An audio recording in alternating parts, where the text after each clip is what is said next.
Hello everyone, எல்லாரும் எப்படி இருக்கிறீங்கள்? இன்னும் ஒரு இன்ட்ரெஸ்டிங்கான வீடியோ ஒன்றில் உங்கள் எல்லாரையும் சந்திப்பதில் மிக்க சந்தோஷம். இந்த வீடியோ எடுக்க ஸ்டார்ட் பண்ணது பார்த்தீங்கன்னா காலையில் 7:30. நான் சம்மர் ரெண்டாலும் சரி விண்டர் ரெண்டாலும் சரி ஒரு 5 நிமிடம் கார்டனில் வந்து நின்றுட்டு தான் நான் வீட்டுக்குள்ளேயே போவேன். அப்படி வரும்போது எடுக்கப்பட்டது தான் இந்த கிளிப். பாருங்க, அந்த பறவைகளின் சத்தம் அவ்வளோ ஒரு சத்தமாக இருக்குது, காதுக்கு அவ்வளோ ஒரு இனிமையுமாக இருந்தது. அப்படியே கொஞ்சத்துக்கு நின்று இந்த சத்தத்தையும் ரசித்து போட்டு அப்படியே நான் கோளுக்குள்ளே வந்து இந்த கொரடோலுக்குள்ளே நான் இந்த இருட்டாக இருக்கும்போது இந்த மொழுதிரியை கொளுத்தி வச்சிருக்கிறது அந்த இடமெல்லாம் அவ்வளோ ஒரு அழகாக இருந்தது. எப்பயுமே எனக்கு இந்த ஃப்ளேவராக மொழுதிரி கொளுத்துறது, கலர் மொழுதிரி கொளுத்துறதெல்லாம் எனக்கு அவ்வளவு பிடிக்கும். என்னுடைய நிறைய வீடியோக்களில் நீங்களும் பார்த்துருப்பீங்கள். அப்படியே மொழுதிரியையும் கொளுத்தி போட்டு இப்போ பிள்ளைகளும் வந்து ஸ்கூலுக்கு போகிறதுக்கு ரெடி ஆகி கொண்டிருக்கணும். மகனுக்கு இன்றைக்கு ஏழியாவே அவர் இறங்குறார். அதால் மகன் இப்போ இறங்கிட்டு சிரோனாவுக்கு என்னம் டைம் இருக்குது. அப்போ அதால் அவள் இப்போ வீட்டில் தான் நிற்கிறான். நான் அப்படியே நேரிய கிச்சனுக்குள்ளே வந்துட்டேன். கிச்சனுக்குள்ளே வந்து இது பார்த்தீங்களென்றால் இது இங்கே ஃப்ரான்ஸில் வந்து நாங்கள் தமிழாக்கள் இதை சுனி என்று சொல்லுவோம். ஏனென்றால் இது கைகாலில் பட்டுடனே எங்களுக்கு கடிக்க வலிக்கிட்டும் சொரிஞ்சு கொண்டே இருக்கும். இது எங்களுடைய கார்டன் பகுதிகளில் இது நிற்கக்கூடிய இது ஒரு விதமான தேயிலை தான். இந்த தேயிலையை நான் பிடுங்கி நல்ல வடிவாக கழுவி போட்டு ஒரு நாள் வெயிலில் காய விட்டு எடுத்து வச்சிருக்கிறேன். இதில் பாருங்க, நான் அது என்ன செடியன்ட்டு நான் உங்களுக்கு அதில் ஷேர் பண்ணிக்கிறேன். பார்க்க உங்களுக்கே தெரியுது. இது வந்து யூரின் சம்பந்தமான பிரச்சனைகள் இருக்கிறாக்கள் கிழமையில் 2 அல்லது 3 நாளைக்கு இதை எடுத்து வந்தால் யூரின் வந்து நல்லா கிளியராக போகும். அதை விட பார்த்தீங்களென்றால் அந்த சில பேருக்கு யூரின் எரியிற சம்பந்தமான வருத்தங்களும் இருக்குது. அப்படியானவைகளும் இதை வந்து யூஸ் பண்ணலாம். அதில் நான் போட்டிருக்கிற மாதிரி தான் நான் இவ்வளவு காலம் வேண்டி யூஸ் பண்ணி கொண்டிருந்தேன் நான். ஆனால் அது வந்து எங்களுக்கு அதிக விலை கொடுத்து நாங்கள் வாங்க தேவையில்லை. வீட்டிலேயே நாங்கள் இதை பிடிங்கொண்டு வந்து நல்லா பக்குவமாக பார்த்து காய விட்டு இதே போல் நாங்கள் ஒரு டின்னில் போட்டு வச்சுட்டு வந்தால் அப்பப்போ எங்களுக்கு தேவைப்படும் போது நாங்கள் அதை எடுத்து யூஸ் பண்ணி கொள்ளலாம். ஆனாலும் யூரின் சம்பந்தமான வருத்தங்கள் இருந்தால் கட்டாயம் நீங்கள் வைத்தியரை நாடுறது தான் எல்லாத்துக்குமே நல்லது. இப்போ பிள்ளைகளை ஸ்கூலுக்கு போயிட்டினும் நானும் ஹஸ்பண்டும் தான் நிற்கிறோம். அவரும் வேலைக்கு இறங்க போகிறார். அதுக்கு முதல் பார்த்தீங்களென்றால் இந்த ஊரில் எல்லாம் நாங்கள் அந்த சத்து மாண்டு சொல்லி உளுத்தம்மா அரிசி மாண்டு சொல்லி தேங்காய் எல்லாம் போட்டு குழச்சி டீயோட சாப்பிடுவோம். அவ்வளோ ஒரு டேஸ்டாக இருக்கும். அந்த மாதிரி தான் இன்றைக்கு நான் ரெடி பண்ணுறதுக்கு 1 கப் அரிசி எடுத்து கழுவி அதில் ஊறட்டுக்கு மட்டும் வச்சிருக்கிறேன். இங்கெல்லாம் பார்த்தீங்களென்றால் 1 கப் கருப்பு உளுந்தெடுத்து நான் வறுத்தெடுக்க போகிறேன். கருப்பு உளுந்து இல்லையென்றால் உங்கள்கிட்ட கோது நீக்கின வெள்ளை உளுந்து இருந்தாலும் நீங்கள் 1 கப் சேர்த்துக்கொள்ளுங்க. என்னட்ட கருப்பு உளுந்து இருக்குது, நான் அதால் இது சேர்த்துக்கொள்கிறேன். இப்போ இதையும் வறுத்து எடுத்துட்டேன். இதையும் நான் இப்போ ஒரு போலுக்குள்ளே போட்டுக்கொள்ள போகிறேன். ஏனெண்டா இது ஆறினா தான் நாங்கள் அரைச்செடுக்க முடியும். அடுத்தது பார்த்தீங்களென்றால் 1/2 கப் சோளன் போட்டுக்கொள்கிறேன். என்னட்ட முழு சோளன் இல்லை, நான் தோசைக்காக உடைச்ச சோளன் வேண்டி வச்சிருக்கிறேன். அந்த சோளன் தான் நான் இப்போ போட்டு வறுத்தெடுக்கிறேன்.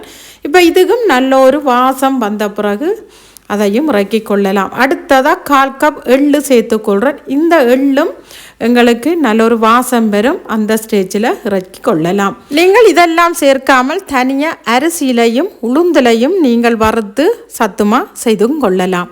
அடுத்தது பார்த்தீங்கன்னால் இது பிளாக் சீட்ஸ், அதாவது ஆளி விதி என்று சொல்கிறது.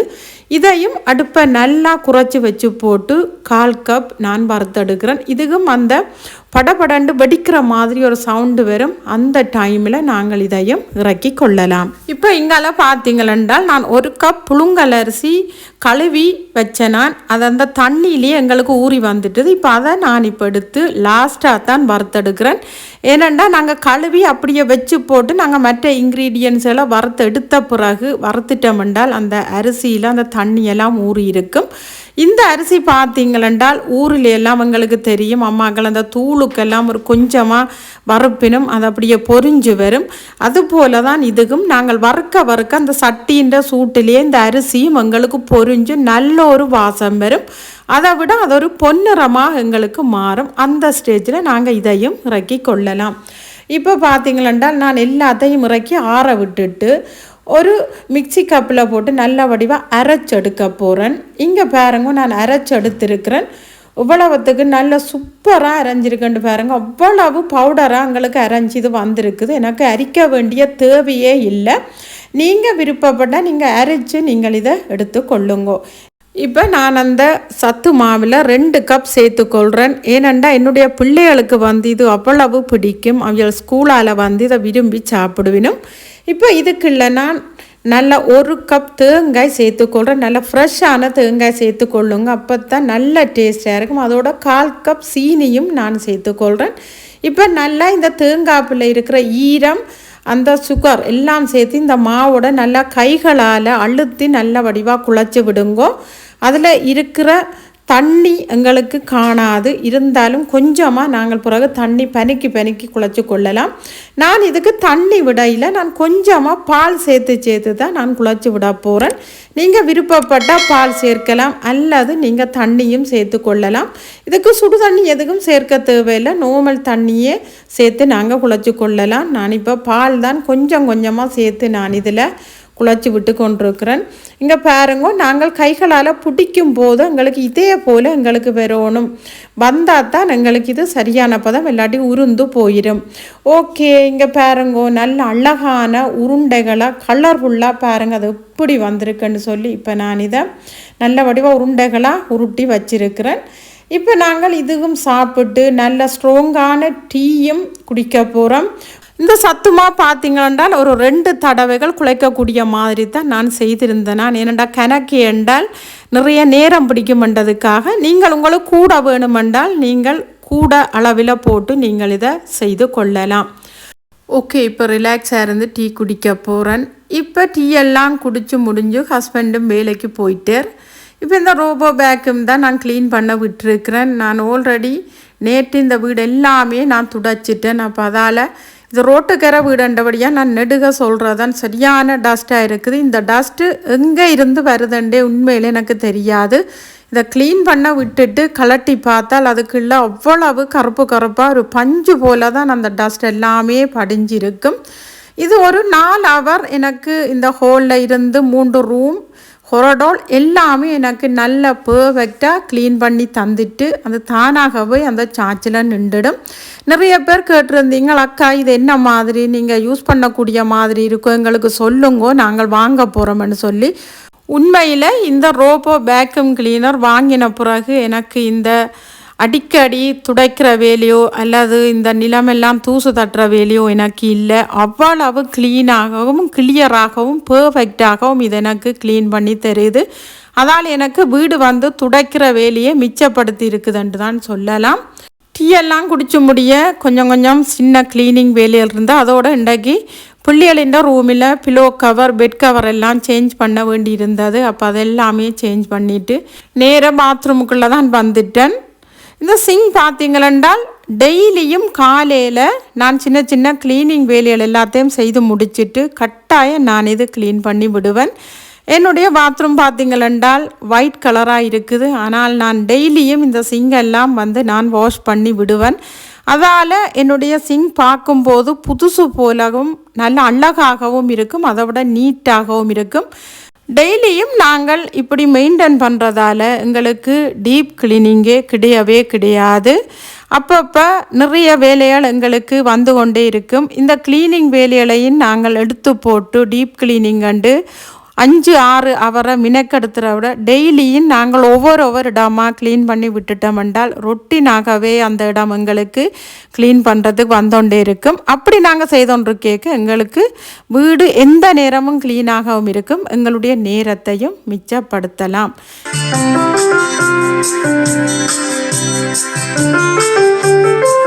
இப்போ எனக்கு கொஞ்சம் உடுப்புகள் துவைக்கிற வேலைகள் இருக்குது. புள்ளிகளின் உடுப்புகள் தான், அதையும் நான் மிஷினில் போட்டுட்டு வேறு சின்ன வேலைகள் இருக்குது, அதை பார்க்குறதுக்கு எனக்கு ஈஸியாக இருக்கும். நான் அந்த வேலையெல்லாம் பார்த்துட்டு வேற இந்த உடுப்புகளும் எனக்கு துவைச்சு முடிஞ்சிடும். அதுக்கு பிறகு நான் இதை எடுத்து காய விட்டுட்டேன் என்றால் நான் பின்னேறமே இதை எடுத்து மடித்து வைக்கிறதுக்கு எனக்கு ஈஸியாக இருக்கும்.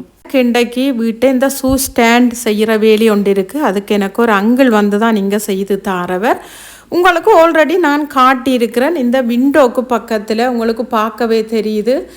இந்த இண்டோர் பிளான்ட் எல்லாம் வச்சிருக்கிற இந்த ஸ்டாண்டு கூட எனக்கு அவர் தான் செய்து தந்தவர். அந்த கிச்சனுக்குள்ளே இருக்கிற ஸ்டாண்டையும் நீங்கள் கேட்டிருந்தீங்க, எனக்கும் இதுவும் இந்த அங்கிள் தான் செய்து தந்தவர்.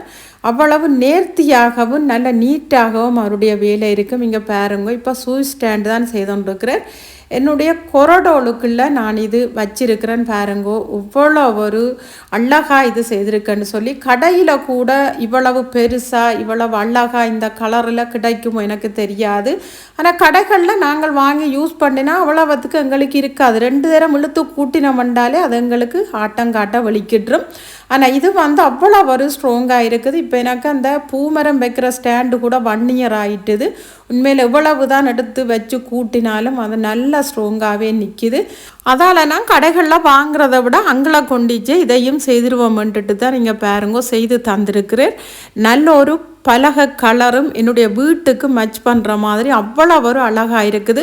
அந்த கொரடோலுக்கே ஒரு தனி அழகு வந்த மாதிரி என்னுடைய பிள்ளைகள் கூட மம்மி இது இந்த இடம் அவ்வளவு அழகாக இருக்குது, பார்க்கும்போது நல்ல க்யூட்டாக இருக்குது, அதை விட இந்த கொரடோலும் நல்ல நீட்டாக இருக்குதுன்றும் எனக்கு சொல்லியிருந்துடும். உண்மையில் எனக்கு கூட இண்டோர் பிளான்ட் வைக்கிறதுக்கும் இன்னொரு ஸ்பேஸ் கிடச்சிட்டு அவ்வளோ ஒரு கேப்பி. இங்கே பாருங்கோ. ஓகே, இப்போ வேலையும் முடிச்சுட்டு அங்கே இன்னொரு இடத்துல வேலை இருக்குதுன்னு சொல்லி இறங்கிட்டு நான் லஞ்சுக்கு பார்த்தீங்களென்றால் நண்டு குழம்பு வச்சுருக்கிறேன், பீட்ரூட் பால் கறி வச்சுருக்கிறேன், அதோட முட்டையும் அவிச்சிருக்கிறேன், அதோட ஒயிட் ரைஸ். இதுதான் இன்றைக்கு எங்களுடைய லஞ்ச்.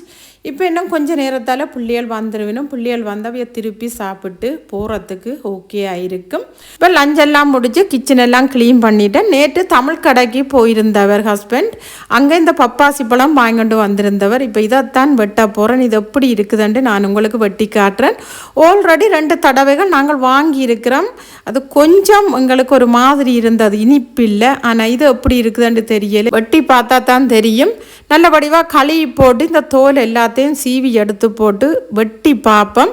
அம்மாக்கள் சொல்லுவினும் இதுக்குள்ள நிறைய சீட்ஸ் இருந்தால் தான் இந்த பப்பாசி பழம் நல்லதுன்னு சொல்லுவினும்.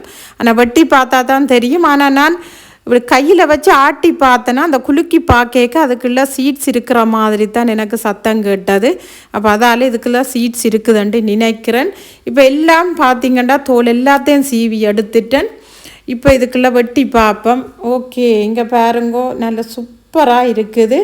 கலரும் நல்ல சூப்பராக இருக்குது, பார்க்கும்போதே அவ்வளோ ஒரு சூப்பராக இருக்குது. அதை விட அதுவிட டேஸ்ட்டும் உண்மையில் ஊரில் சாப்பிட்ட மாதிரியே அவ்வளோ ஒரு டேஸ்ட்டாக இருந்தது. உண்மையில் விலை கொடுத்து வாங்கினாலும் இது வேஸ்ட் ஆகலை. உண்மையில் ஒரு நல்ல சூப்பரான நல்ல இனிப்பான ஒரு பழம்தான். ஓகே, இப்போ லஞ்ச் எல்லாத்தையும் முடிச்சுட்டு இப்போ தம்பியாக்கள் இங்கே வாரண்டு சொல்லியிருக்கிறோம். அப்போ தங்களுக்கு மாலுப்பான் செய்து வைக்க சொல்லிச்சிடும். அப்போ ஓகே, என்னுடைய பிள்ளைகளுக்கும் விருப்பம், பவைகளுக்கும் சேர்த்து மாவெல்லாம் குழச்சி வச்சுட்டு இப்போ மாலுப்பான் தான் நான் இப்போ ரெடி பண்ணி கொண்டு இருக்கிறேன். அவங்கள் இப்போ 3-3:30 வீட்டை வந்துடுவாங்க. இப்போ அதுக்கு முதல்ல நான் இதை செய்து ரெடி பண்ணி வச்சுட்டேன்டா சுட சுட பேக் பண்ணி கொடுக்குறதுக்கு ஈஸியாக இருக்கும். உங்களுக்கு இந்த மாலைப்பான் ரெசிபி வேணுமென்றால் என்னுடைய சேனலில் நான் இதை அப்லோட் பண்ணியிருக்கிறேன். விருப்பப்பட்டார்கள் நீங்கள் அதை போய் செக் பண்ணி பார்த்து கொள்ளலாம்.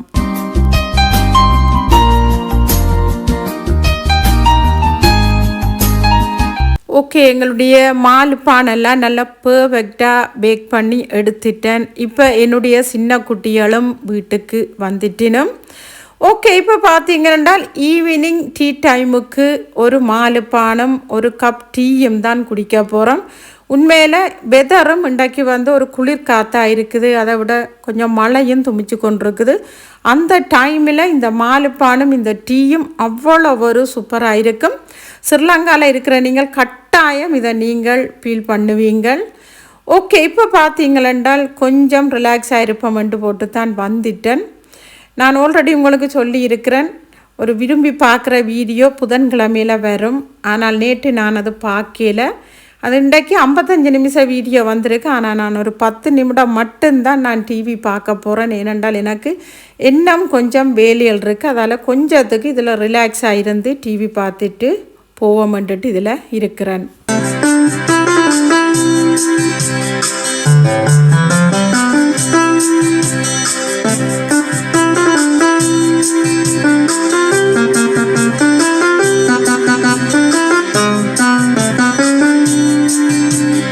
ஓகே, இப்போ பார்த்தீங்கன்னா நிறைய பேர் கேட்டிருந்தீங்க, அக்கா எங்கே கொக்கோ, அக்கா எங்கே கொக்கோ, கொக்கோவை நீங்கள் காட்டுறீங்களா, கொக்கோவை நீங்கள் என்ன கொடுத்துட்டீங்களா, கொக்கோ இப்போ உங்களோட வீட்டை இல்லையான்ட்டு நிறைய பேர் என்னட்ட கேட்டிருந்தீங்க.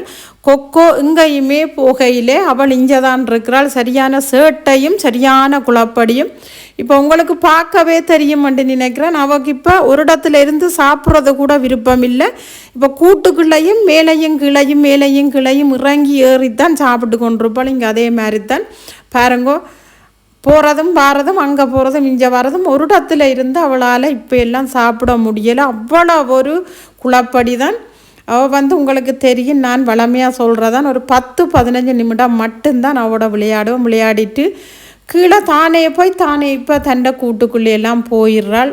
உள்ளே வெளியே வாண்டெல்லாம் நாங்கள் இப்போ கரைச்சல் படுத்தவே தேவை இல்லை.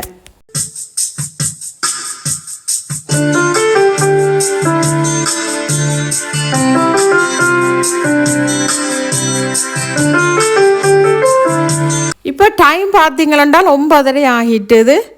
நாளைக்கும் பிள்ளைகள் ஸ்கூல் டேன்றதால் அவைகளுக்கு ஸ்கூல் இருக்குது. இப்போ நீ பிள்ளைகளையும் படுக்க வைக்கணும். எனக்கு கிச்சனுக்குள்ளேயும் இன்னும் க்ளீனிங் வேலையில் கொஞ்சம் இருக்குது. ஏன்னா இன்றைக்கு அந்த மாலு பானெல்லாம் செய்தது, அப்போ கட்டாயம் க்ளீன் பண்ண வேண்டி இருக்குது. இப்போ இந்த கோலுக்குள்ள அந்த விண்டோக்கு சட்டரங்களுக்கு இருக்குது. அதை நாங்கள் இறக்கினோம்டாதான் எங்களுக்கு அது ஓகேயா இருக்கும். ஏனென்றால் இந்த கண்ணாடி ஜன்னல்ன்றதால் கட்டாயம் நாங்கள் சட்டர்கள் இறக்க வேணும். அதை விட பார்த்திங்கன்னா இப்போ இன்னும் இருண்ட மாதிரி எங்களுக்கு இல்லை, வெளியில் வெளிச்சமாத்தான் இருக்குது. நீங்கள் பார்த்துருப்பீங்கள். நீண்ட நாளாக பார்த்தீங்களென்றால் இந்த 6 மாதம் ஆச்சுது. இந்த மணி பிளான்ட்டுக்கெல்லாம் நான் தண்ணி ஸ்ப்ரே பண்ணி அந்த இலைகள் எல்லாம் கழுவி இன்றைக்கு கட்டாயம் இது செய்யணுமெண்டு நான் காலையிலேயே நான் மைண்டில் ஃபிக்ஸ் பண்ணி வச்சிருக்கிறேன். இன்றைக்கு எப்படியாவது இந்த வேலையை முடிச்சிடணுமெண்டு. இப்போ அதுக்காகத்தான் பார்த்திங்கன்னா இந்த ஸ்ப்ரேயில் நான் தண்ணி அடித்து கொண்டு இருக்கிறேன். இப்போ எல்லாம் அந்த இலை புள்ளியாக பிடிச்சி கொஞ்சம் காஞ்சு கருகிற மாதிரியெல்லாம் வருது. இது என்னத்துக்கு ஆண்டு என்று தெரியலை. ஏனெண்டா வீட்டுக்குள்ளே ஹீட்டர் நாங்கள் இவ்வளோ காலம் போட்டிருந்தோம், அதாலேயாகவும் இருக்கலாம், எல்லாத்துக்கும் ஏதாவது இது வைரஸ் பிரச்சனையாகவும் இருக்கலாம்னு நினைக்கிறேன். ஓகே, இப்போ அந்த வேலையை முடிச்சுட்டு இப்போ பிள்ளைகளுக்கு நான் டின்னர் இன்றைக்கு அவைகள் தங்களுக்கு தக்கோஸ் கேட்டினும். அப்போ ஓகே என்று சொல்லி போட்டு தக்கோஸ் தான் நான் பிள்ளைகளுக்கு செய்து கொடுத்துருக்குறேன். இதெல்லாம் நான் கடையிலே வாங்குறேன். நான் அதுக்கான மிஷினெல்லாம் வீட்டை வேண்டி வச்சுக்கிறபடி அதுக்குள்ள என்ன இன்க்ரீடியன்ஸ் பிள்ளைகள் விரும்பி கேட்கணுமோ அதை வச்சு நான் செய்து கொடுத்துட்டேன்டா அவைகளும் என்ஜாய் பண்ணி சாப்பிடுவினோம். ஓகே, இப்போ பிள்ளைகள டின்னர் எல்லாம் முடிச்சுட்டு இப்போ சாப்பிட்ட பிளேட்டுகள் எல்லாத்தையும் மிஷினில் லோட் பண்ணி வச்சுட்டேன். அந்த மிஷினுக்குள்ளே வைக்க முடியாத சில திங்ஸுகள் எல்லாத்தையும் நான் கழுவி தண்ணி வடியை விட்டுட்டு விடிய எடுத்து நான் எல்லாமே அரேஞ்ச் பண்ணிடுவேன். எப்பயுமே என்னுடைய வீடியோவை ரெகுலராக பார்க்குறாங்களுக்கு தெரியும், நைட்டில் கூட என்னுடைய கிச்சனை நல்லா க்ளீனாக தான் விட்டுட்டு போவேன். அதே போல் காலையிலேயும் எழும்பி பார்க்க மைண்டு அவ்வளோ ஒரு ரிலாக்ஸாக இருக்கும் அந்த கிச்சனை பார்க்கும்போது. எப்பயுமே நான் எத்தனை மணி சென்றாலும் கிச்சன் எல்லாத்தையும் நான் க்ளீன் பண்ணி போட்டு தான் நான் போயே படுக்கிறது. நிறைய பேர் என்னட்டா கொமெண்ட்ஸில் கேட்குறீங்க நிறைய ரெசிப்பிகள் போட சொல்லி. கட்டாயம் நான் உங்களுக்காக ரெசிப்பி போடுவேன். ஏனென்றால் இங்கே 7ஆம் மாதமும் 8ஆம் மாதம் ஸ்கூல் ஹாலிடே இருக்குது. சரியாக 2 மாதம். அதில் ஒரு மாதம் நாங்கள் ஹாலிடேக்கு போவோம். அதால் பார்த்தீங்களென்றால் என்னுடைய ப்ளாக் வீடியோ வராது. ஆனால் நான் நீங்கள் கேட்டபடி எல்லார்ட்ட விருப்பத்துக்கு மேற்ப நான் ரெசிப்பி நான் அப்பப்போ வெள்ளிக்கிழமை வீடியோ வர்ற மாதிரியே நான் எல்லாமே செய்து அப்லோட் பண்ணுவேன். நீங்களும் பார்த்து இப்போ எப்படி எனக்கு சப்போர்ட் பண்ணுறீங்களோ அதே போல் நீங்கள் எனக்கு தொடர்ந்து சப்போர்ட் பண்ணுங்கோ. இப்பையும் பார்த்தீங்கன்றால் எனக்கு இந்த ஓப்பன் க்ளோஸ் அண்ட் போட் நான் வச்சிருக்கிறேன். காலை மேலே ஓப்பன் பண்ணுவேன். பிறகு நைட்டு எல்லா வேலையும் முடிச்சுட்டு க்ளீன் பண்ணி லைட் எல்லாத்தையும் ஓப் பண்ணி போட்டு இந்த க்ளோஸ் ரெண்டு நான் போட்டுட்டு போவேன். அது எனக்கு ஒரு விருப்பம், அது என்னண்டே தெரியல. ஓகே ஃப்ரெண்ட்ஸ், காலையில் 5:45 எழும்பி 11 மணி ஆகிட்டுது. எப்படித்தான் நேரம் போனதுண்டே தெரியல. நிறைய வேலைகளை செய்து எனக்கும் டயர்ட் ஆகிட்டுது. ஓகே ஃப்ரெண்ட்ஸ், இந்த வீடியோ உங்கள் எல்லாருக்கும் இன்ட்ரெஸ்டிங்காக இருந்திருக்குன்னு நினைக்கிறேன். அப்படி இந்த வீடியோ உங்களுக்கு பிடிச்சிருந்தா உங்கள் ஃப்ரெண்ட்ஸ் அண்ட் ஃபேமிலி கூட ஷேர் பண்ணுங்க. வீடியோக்கு ஒரு லைக் கொடுங்க. என்னுடைய சேனலுக்கு நீங்கள் ஃபர்ஸ்ட் டைமாக இருந்தால் சேனலை சப்ஸ்கிரைப் பண்ணி சப்போர்ட் பண்ணுங்க ஃப்ரெண்ட்ஸ். இது போல் இன்னும் ஒரு இன்ட்ரெஸ்டிங்கான வீடியோ ஒன்றில் உங்கள் எல்லாரையும் சந்திக்கும் வரை டேக் கேர், பை பாய்.